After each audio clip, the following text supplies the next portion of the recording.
The wind had a way of speaking across the plains, soft when the world rested, sharp when it remembered its scars. Elias Carter listened to that wind as he rode, the reins loose in his hands, his horse stepping sure and unhurried through tall grass that swayed like waves. He had been out since dawn looking for a calf that had slipped under a fence during the night. That calf didn't matter much in the great scheme of things, just another small life in a world full of them, but Elias cared for every creature on his land. He believed what you tended reflected who you were. And he tended everything with quiet patience. It was near the river bend that he saw her. At first she looked like part of the earth itself, still, brown, half covered in dust. A body, he thought. Someone the world had forgotten. But when he dismounted and knelt beside her, he saw her chest move in a thin, trembling breath. Her hair was thick and dark, braided though the braids were frayed to pieces. Her clothes, once carefully made, were torn by travel and hunger. Her face was sunburned, but her features were unmistakably Apache. Elias didn't hesitate. He slid his arms under her and lifted her carefully, as though she were a wounded bird that might break if touched too roughly. She did not wake. She simply breathed, shallow and fading, like life itself was slipping from her fingers. The ride back was slow. He held her steady against him and spoke to her even though she likely could not hear. "You stay with me now," he murmured. "You're not gone. Not today." When he reached his ranch, he did not bring her into the house. He knew better. She was a stranger, confused, frightened if conscious, and his home was full of unfamiliar things. Instead, he carried her to the barn where the air smelled of hay and warm horses, where no walls would make her feel trapped. He laid her on a pile of clean quilts and covered her shoulders. Then he lit a small fire in a metal basin and warmed broth from the stovepot. She woke in the middle of the night. Her eyes opened slowly, focusing on the flickering orange firelight. Elias sat nearby, his back leaned against a wooden post, hat tilted low but eyes open. She stared at him for a long moment before whispering, voice rough like sand. "You are not afraid of me." Elias lifted his head. His voice, like always, was quiet but steady. "No, no reason to be afraid." She studied him, as if weighing the truth of his words. She had seen enough of the world to know men who spoke gentle were not always gentle inside. But Elias did not watch her like prey, nor pity her like a wounded thing. He simply watched, waiting, letting her come to her own sense of safety. Her name, she said the next morning, was Ayanna. She spoke the name with reverence, as though it were a memory and not just a sound. In the days that followed, she regained her strength slowly. Elias gave her space, but not distance. He cooked meals, always placing them near her and stepping back, never forcing conversation. She observed everything, the way he brushed the horses, the careful manner he mended fences, how he thanked the animals softly under his breath. To her, these were signs of a man whose heart was not hardened by the world, even if life had every reason to do so. He learned more of her story in fragments, like pieces of pottery scattered across the ground that needed gentle hands to piece together.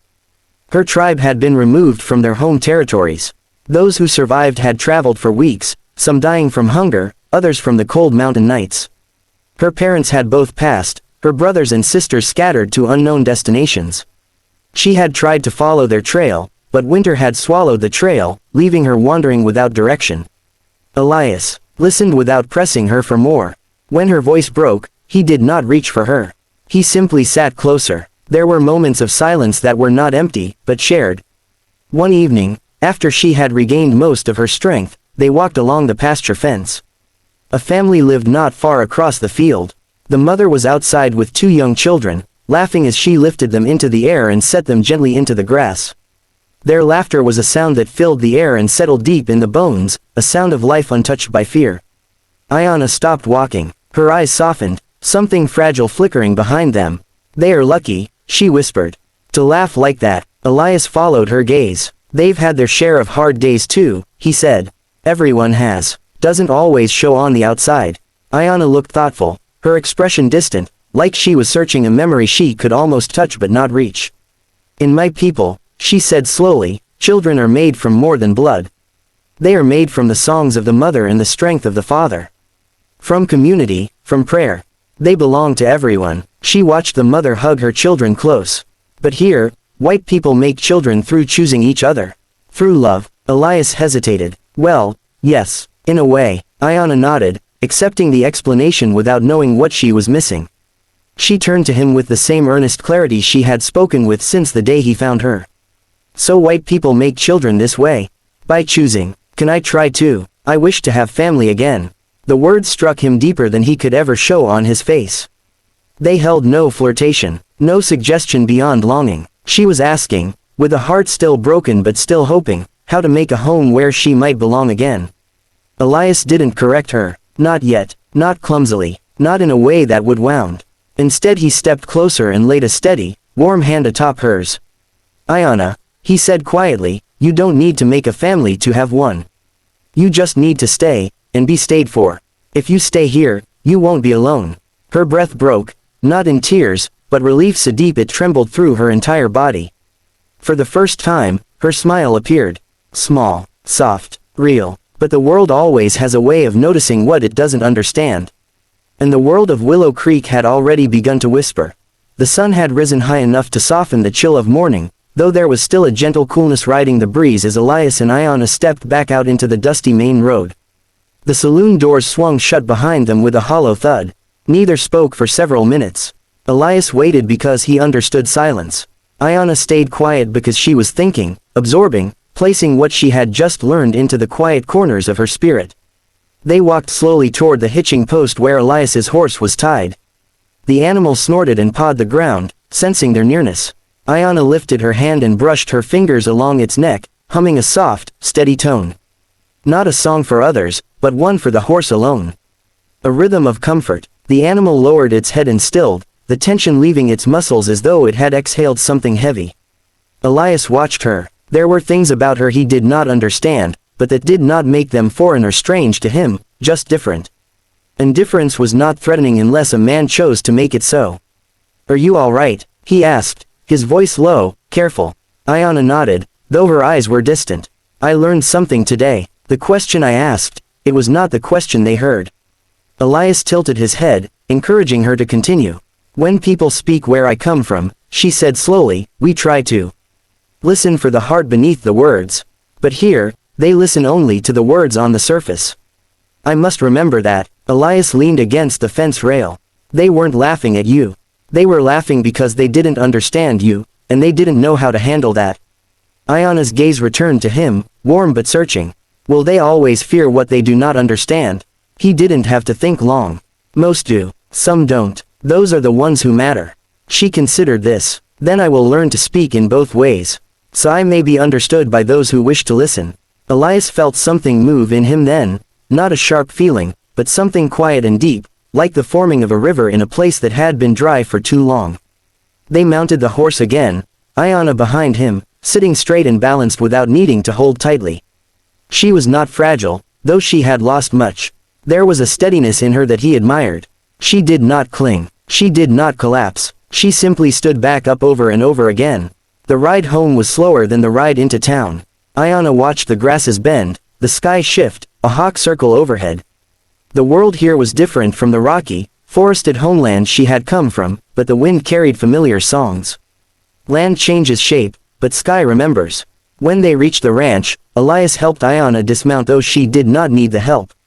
It was a gesture, and she accepted it because gestures build connection as surely as words do.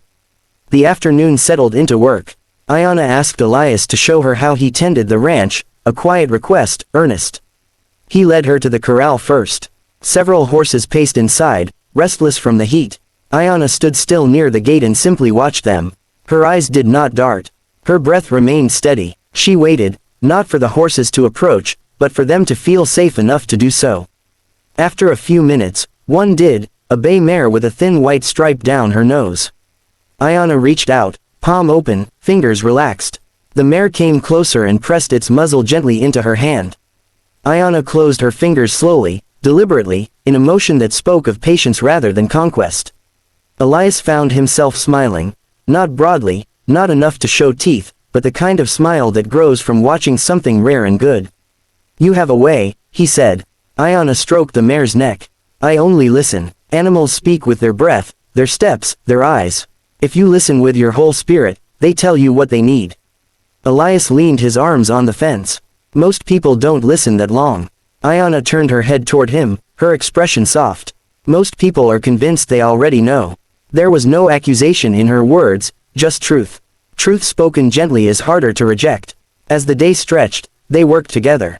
Elias showed her how to repair a loose rail on the barn door. She learned quickly, hands nimble and patient. She fetched water from the well, walked barefoot across the yard, and each time she placed her foot on the earth she did so with awareness. She treated the ground as something alive, not something to be stepped over. Elias found himself matching her pace. He slowed without meaning to. He breathed deeper without deciding to. Being near her was like being near a fire that warmed rather than burned. Later, while Elias chopped wood, Ayanna sat nearby on a stump, weaving with the blue cloth from the general store.